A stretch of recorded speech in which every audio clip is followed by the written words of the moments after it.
je souhaiterais aujourd'hui partager avec vous un message intitulé « Avancer vers l'espérance ». Le passage biblique d'aujourd'hui est tiré de 2 Rois 7, 3 à 8. Lisons-les ensemble. Il y avait à l'entrée de la ville 4 lépreux qui se dirent l'un à l'autre, « Pourquoi rester ici jusqu'à notre mort? Si nous envisageons d'entrer dans la ville, la famine y règne et nous mourrons. Mais si nous restons ici, nous mourrons aussi. Allons nous livrer dans le camp des Syriens. S'ils nous laissent vivre, nous vivrons, et s'ils nous font mourir, nous mourrons. » Ils partirent donc au crépuscule pour se rendre au camp des Syriens. Lorsqu'ils arrivèrent à l'entrée du camp, il n'y avait personne. En effet, le Seigneur y avait fait entendre un bruit de chars et de chevaux, le bruit d'une grande armée, et ils s'étaient dit l'un à l'autre. Le roi d'Israël a enrôlé contre nous les rois des Hittites et ceux des Égyptiens pour venir nous attaquer. Ils s'étaient levés et avaient pris la fuite au crépuscule, en abandonnant leurs tentes, leurs chevaux et leurs ânes. Le camp était resté tel quel. Ils s'étaient enfuis pour sauver leur vie. Arrivés à l'entrée du camp, les lépreux pénétrèrent dans une tente, mangèrent et burent. Ils en emportèrent aussi de l'argent, de l'or et des habits qu'ils allèrent cacher. Ils revinrent, pénétrèrent dans une autre tente et en emportèrent des objets qu'ils allèrent cacher. Lorsque nous vivons dans ce monde, ce dont nous avons le plus besoin, c'est l'espérance dans notre cœur. Celui qui a de l'espérance ne se décourage jamais et ne recule pas. Lorsque le roi d'Aram, Ben-Hadad, assiégea Israël et attaqua la ville de Samarie, la situation devint désastreuse. Samarie fut encerclée, et la famine était si sévère que de nombreuses personnes mouraient de faim. Dans 2 Rois 6, 26 à 29, nous voyons que le roi d'Israël, au visage émacié, parcourait la muraille de la ville pour observer la détresse de son peuple. Alors qu'il marchait, une femme se précipita devant lui et s'agenouilla en criant « Ô roi, un grave conflit est survenu entre mon voisin et moi. Je t'en supplie, rends justice. » Le roi, accablé, lui répondit « Comment pourrais-je t'aider? Suis-je Dieu? Dans cette famine et cet assiégement, alors que mon peuple meurt sous mes yeux, que puis-je faire? Y a-t-il du grain sur l'aire de battage? Y a-t-il du vin dans le pressoir? Mais dis-moi, quel est ton problème? » Alors, la femme lui raconta une histoire effroyable. « La faim nous a tellement accablés que nous avons conclu un pacte avec mon voisin. Aujourd'hui, nous mangerons mon fils, et demain, nous mangerons le sien. Ainsi, j'ai donné mon fils, nous l'avons fait cuire et nous l'avons mangé. Mais aujourd'hui, alors que nous devions manger son fils, elle l'a caché et refuse de le donner. Ô roi, fais justice. » En entendant ces paroles, le roi fut anéanti. Il s'effondra sur place, accablé par la souffrance de son peuple. Voyant la détresse et la misère de son pays, il déchira ses vêtements, versa des larmes et gémit dans l'amertume de son cœur. Tout d'abord, parlons du choix des 4 lépreux. Lorsqu'une personne est atteinte de la lèpre, elle perd toute sensation. Ainsi, même si ses doigts tombent, si son nez s'effondre, si ses lèvres et ses mains se décomposent, elle ne ressent aucune douleur. Dans cette guerre en Israël, il y avait aussi des lépreux. Parmi eux, 4 lépreux mouraient de faim. Ils essayèrent d'entrer dans la ville, mais la famine y était aussi sévère. Alors, ils se consultèrent et prirent une décision. Si nous entrons dans la ville, nous mourrons de faim comme les autres. De plus, nous sommes impurs et personne ne nous acceptera. Alors, allons plutôt au camp des Araméens. Là-bas, même si l'ennemi tient des lances et des épées, il y a au moins de la nourriture. S'il nous laisse vivre, nous vivrons. S'il nous tue, nous mourrons. Même si notre vie semble totalement plongée dans le désespoir, il y a toujours un chemin d'espérance. Ce qui rend les croyants en Jésus si grands et si remarquables, c'est que lorsqu'il n'y a plus aucun espoir, ils regardent à la croix du calvaire, source d'espérance. Quand nous sommes pressés de toutes parts, lorsque nous faisons face à des situations oppressantes qui nous mènent au bord de la mort, lorsque nous ne sommes ni accueillis ni acceptés par les hommes, lorsque nous sommes persécutés et n'avons nulle part où nous réfugier, nous devons nous prosterner et lever les yeux vers le ciel. Certains diront « Crois-tu vraiment que de telles paroles peuvent résoudre ton problème ?» Mais la réponse est oui. Cela résout tout. Souvenons-nous des Israélites en Égypte. Après 430 ans d'esclavage, ils furent conduits par Dieu vers la terre promise de Canaan. Moïse marcha à la tête de 3 millions de personnes, avançant vers Canaan. Mais devant eux, se dressait la mer Rouge. Et derrière eux, le puissante armée égyptienne, composée de centaines de milliers de soldats armés, venait les attaquer. Où qu'ils regardaient, il n'y avait aucun moyen d'échapper à la catastrophe. Alors les Israélites pleurèrent et crièrent. Moïse, n'y avait-il donc pas assez de tombes en Égypte, pour que tu nous amènes ici pour mourir? Regarde autour de nous, l'armée ennemie nous encercle. Nous n'avons même pas un seul soldat pour nous défendre. Et que ferons-nous de cette mer devant nous? Dans cette vision purement humaine, tout semblait désespéré. Mais un seul homme parlait avec espérance, Moïse. Il déclara avec foi. Ne craignez rien. Tenez-vous tranquille et regardez vers le ciel. Ces Égyptiens que vous voyez aujourd'hui, vous ne les verrez plus jamais. Maintenant, préparez-vous à traverser la mer Rouge. Car Dieu va ouvrir un chemin à travers les eaux.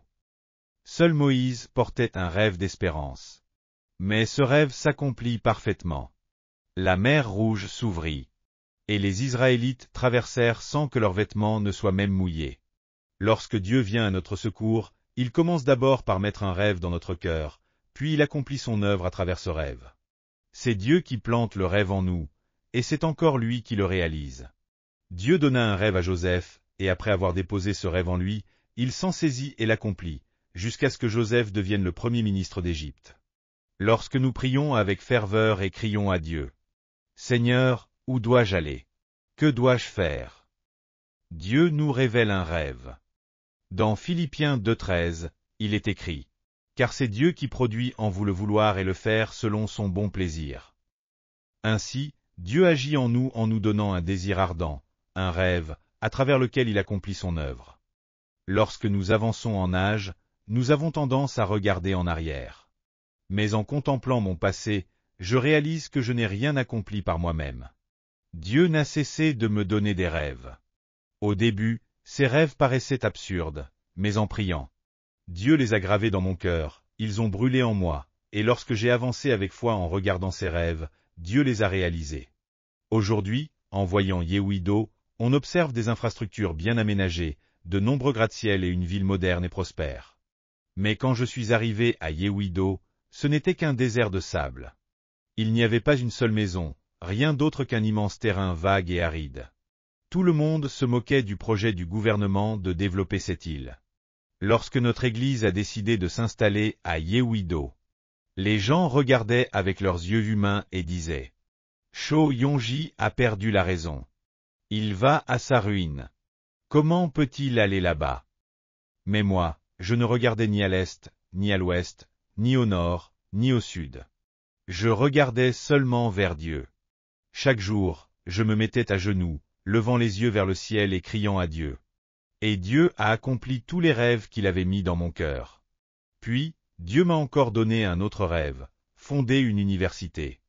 Cela paraissait insensé, mais c'était un rêve donné par Dieu. Alors, j'ai prié, et Dieu a accompli ce rêve. Ensuite, Dieu m'a donné un rêve de créer un journal chrétien.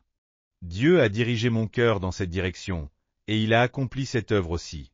Puis, il m'a donné un rêve de construire un hôpital en Corée du Nord pour les enfants atteints de maladies cardiaques. J'ai cru en ce rêve, et aujourd'hui, le bâtiment est construit. Mais comme le dialogue entre la Corée du Nord et la Corée du Sud est interrompu, nous attendons de pouvoir installer les équipements et rendre l'hôpital fonctionnel. Cependant, une fois que les discussions reprendront, tout sera résolu, et je prendrai l'avion pour y aller. Ce jour-là, je voudrais que tous nos fidèles puissent m'accompagner. Le choix nous appartient. Allons-nous choisir l'espérance ou le désespoir? Celui qui choisit le désespoir est abandonné. Mais celui qui choisit l'espérance, même s'il est dans la pire des situations, Dieu l'utilisera puissamment. Les lépreux vivaient dans une misère extrême. Mais ils ont déclaré avec foi. Avançons vers l'espérance. Dirigeons-nous là où il y a encore un espoir. Ainsi, avançons-nous aussi vers l'espérance que Dieu nous donne. Deuxièmement, parlons de la prophétie d'Élisée. Dans la ville assiégée de Samarie, les habitants pleuraient, se lamentaient et criaient de douleur à cause de la famine. Alors, le roi, furieux, ordonna à l'un de ses ministres de confiance. « Si Élisée est encore en vie, coupe-lui la tête. » Comment se fait-il qu'un prophète de Dieu existe et que l'armée araméenne ne soit toujours pas anéantie? Ainsi, le ministre se leva, rassembla des soldats et se dirigea vers la maison d'Élysée pour l'exécuter.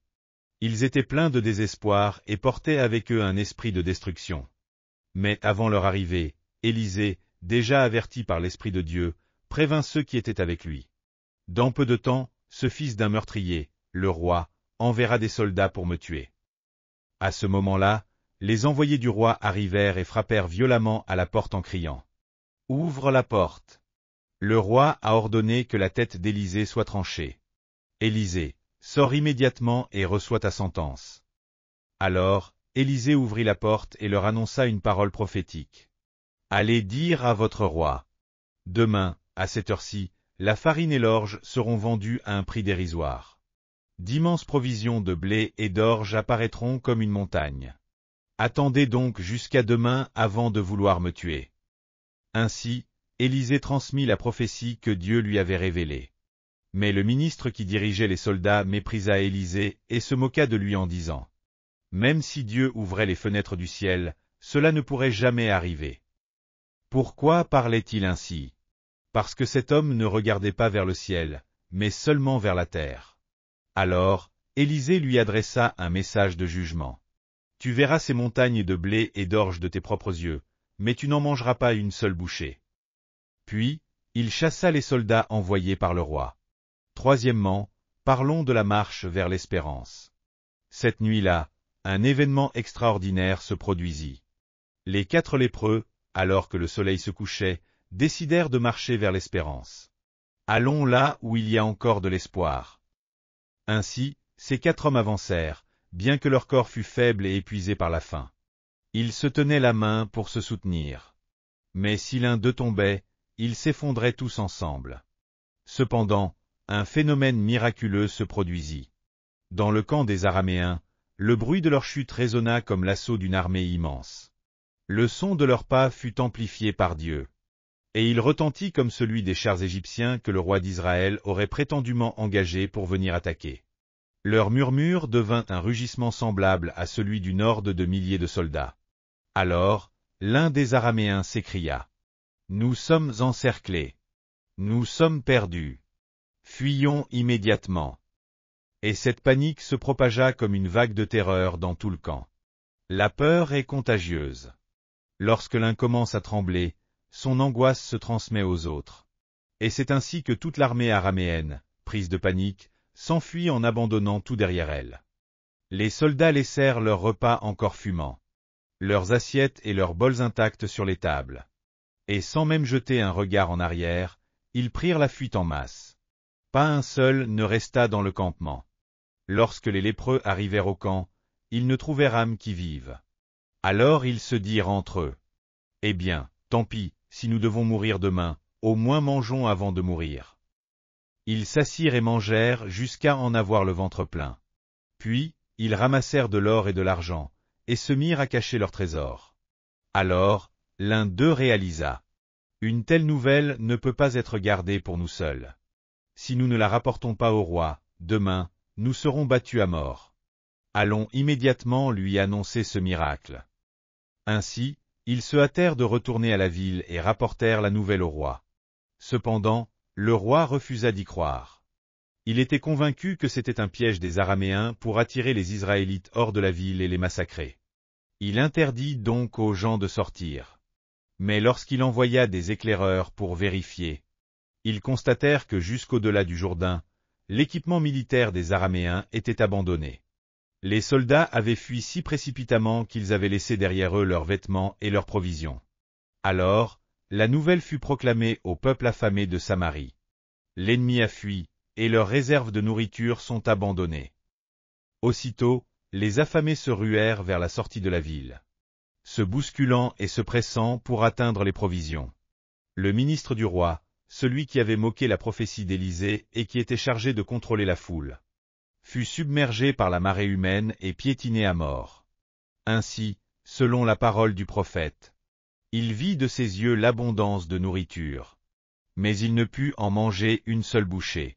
À travers le message d'aujourd'hui, ce que Dieu nous montre de manière particulière, c'est que, peu importe la situation désespérée dans laquelle nous nous trouvons. Il y a toujours de l'espérance pour ceux qui regardent vers le haut et portent en eux un rêve. L'espérance existe aussi bien pour une personne en bonne santé que pour quelqu'un dont le corps est rongé par la lèpre. Celui qui agit parmi nous, c'est Dieu. Il est celui qui place en nous le désir et l'aspiration selon son bon plaisir. Il n'y a personne qui soit totalement dénué d'espérance. Un grand espoir engendre un grand rêve, et un petit espoir donne naissance à un petit rêve. Un peuple sans rêve périt. Mais celui qui garde un rêve ne sera pas anéanti. C'est à travers les rêves que Dieu répond. Durant mon ministère pastoral, j'ai vécu de nombreuses expériences étonnantes. L'une d'elles remonte à l'époque où j'étais évangéliste dans l'église sous la tente. Un jour, une femme aveugle, vêtue de haillons, arriva avec son fils et sa fille. Elle avait l'apparence d'une mendiante et s'adressa à moi en pleurant. « Je suis avec mes 2 enfants et je ne sais plus comment survivre. Ouvrez-moi un chemin pour subsister, je vous en supplie. » Alors, je lui répondis. « Madame, cet endroit n'existe pas pour ouvrir un chemin de survie sur cette terre, mais pour ouvrir le chemin du ciel. Nous sommes une église sous la tente, destinée à conduire les âmes au salut. » Mais elle insista. « Je le sais. Je mendiais pour de la nourriture et les gens m'ont dit que si j'allais à cette église sous la tente, on m'aiderait. Je vous en prie, aidez-moi à survivre. » N'ayant rien d'autre à lui offrir que notre propre nourriture, nous partageâmes notre repas avec elle. Je lui demandai, « Qu'est-il arrivé à votre mari? Est-il décédé? » Alors, elle me répondit, « Non, il n'est pas mort. Depuis ma naissance, je suis aveugle. Et je me suis dit qu'il valait mieux avoir un homme à mes côtés pour m'appuyer que de vivre seul. Quelqu'un nous a présenté et j'ai accepté de me marier. Nous avons eu 2 enfants et, quand notre situation a commencé à s'améliorer, mon mari est parti avec une autre femme. C'est ainsi que j'en suis arrivé là. Je vous en prie, aidez-moi à survivre. » Depuis ce jour-là, cette femme aveugle, sans ressources, accompagnée de ses enfants, revenait sans cesse à l'église sous la tente, me suppliant de lui venir en aide. Voyant sa situation désespérée, nous partagions avec elle ce que nous avions et l'invitions à assister au culte. Puis, un jour, alors que je prêchais sur l'histoire de l'aveugle de la piscine de Siloé qui recouvra la vue, cette femme s'écria au milieu du culte. « Hallelujah! Évangéliste, je suis aveugle depuis ma naissance, alors moi aussi, je vais voir. » Je ne savais pas quoi répondre. Je ne pouvais pas lui dire que c'était impossible. Alors, je balbutiai, « Eh bien, c'est ce que la Bible dit. » Puis, je me hâtai de terminer le culte et la laisser repartir chez elle. Mais le lendemain, elle revint prier avec ferveur lors des veillées de prière et des cultes de l'aube. Elle criait constamment. « Seigneur, ouvre mes yeux. Ton serviteur a dit que Jésus a craché par terre, fait de la boue et l'a appliqué sur les yeux de l'aveugle. Puis lui a ordonné d'aller se laver à Siloé, et il a recouvré la vue. Ouvre aussi mes yeux de la même manière, Seigneur. » Ne sachant que répondre, je lui dis, « Ma sœur, ne priez pas seulement pour cela, priez aussi pour autre chose. » Mais elle répondit fermement, « Non. Si mes yeux s'ouvrent, je pourrai nourrir mes enfants, les élever et leur offrir une éducation. Mais aveugle, je ne peux rien faire.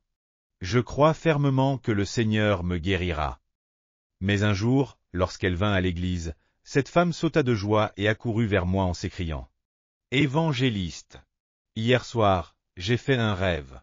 Un jeune homme aux longs cheveux est venu vers moi et a appliqué de la boue de Yehuido sur mes yeux.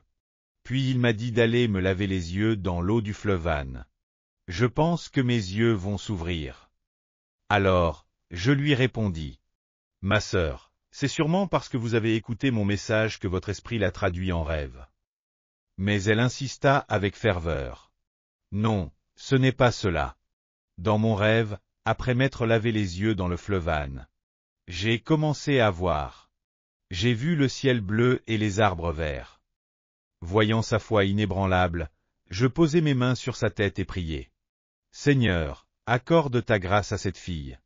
Qu'elle garde son espoir sans faillir, et qu'elle reçoive l'accomplissement de son espérance. » À ce moment-là, elle dit « Amen », releva la tête et me fixa du regard. Alors, je lui demandai. « Pourquoi me regardez-vous ainsi ?» Elle répondit dans l'émerveillement. « Mais, je vois votre nez, votre front, je vois même la tente. » À cet instant, ses yeux furent totalement guéris. Quelle puissance extraordinaire se trouve dans l'espérance. Puis, cette femme déclara. « Si Dieu a ouvert mes yeux, alors il n'y a rien qu'il ne puisse faire.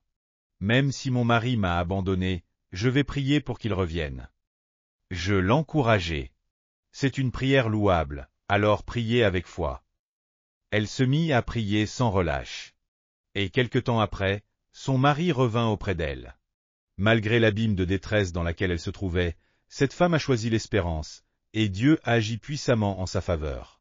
Lorsque l'espérance terrestre disparaît, il reste encore l'espérance céleste.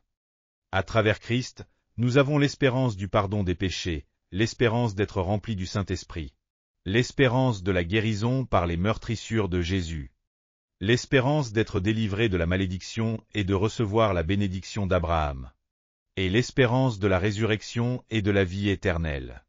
Nous avons aussi l'espérance que notre âme prospère, que nous soyons en bonne santé et que nous vivions dans l'abondance. Nous avons l'espérance de connaître Dieu plus profondément, d'acquérir une pensée renouvelée, de rêver selon sa volonté, de vivre par la foi et de marcher avec lui chaque jour. Celui qui abandonne l'espérance se détourne de Dieu. Car Dieu nous remplit d'espérance et agit à travers cette espérance. Aujourd'hui encore, Dieu est ici, au milieu de nous, et par son esprit, il nous donne une espérance nouvelle. Alors saisissez cette espérance et priez avec foi. Dieu accomplira son œuvre à travers vos prières. Tant que la croix du calvaire demeure, le désespoir ne peut exister pour nous. Car Jésus a déclaré, « Tout est accompli ». Ainsi, nous devons lever les yeux vers lui et nous appuyer sur sa parole. Même si nos ennemis nous encerclent comme l'armée d'Aram. Même si nous sommes dans une situation misérable comme les 4 lépreux. Si nous regardons vers le ciel à travers la croix, alors notre âme prospérera, tout ira bien pour nous. Et nous recevrons la bénédiction de la santé et de la force. Prions ensemble. Père bien-aimé, Dieu de toute espérance. Merci de nous donner une nouvelle espérance même dans les moments de détresse. Lorsque nos chemins sont bloqués de toutes parts, que nos cœurs se lèvent vers toi.